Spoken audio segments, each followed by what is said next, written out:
হে রব্বুল আলামিন, হে একমাত্র মালিক, হে একমাত্র পরওয়ারদিগার,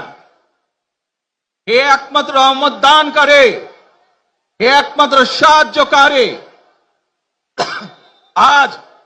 আপনি যদি আমাদেরকে রহমত দেন, তাহলে আমরা এই দেশের মানুষ কঠোর পরিশ্রম করার মাধ্যমে আমাদের প্রত্যাশিত বাংলাদেশকে গড়ে তুলতে পারবো।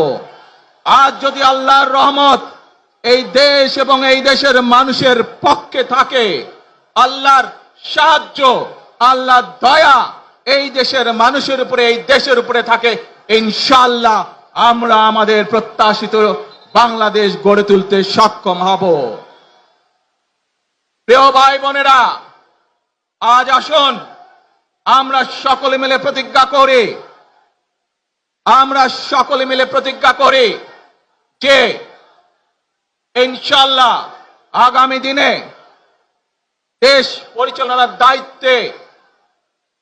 যারা আসবে, আমরা সকলে নবী করিম সাল্লাল্লাহু আলাইহি সাল্লামের যে ন্যায়পরায়ণতা, সেই ন্যায়পরায়ণতার আলোকে আমরা দেশ পরিচালনার সর্বোচ্চ চেষ্টা করব।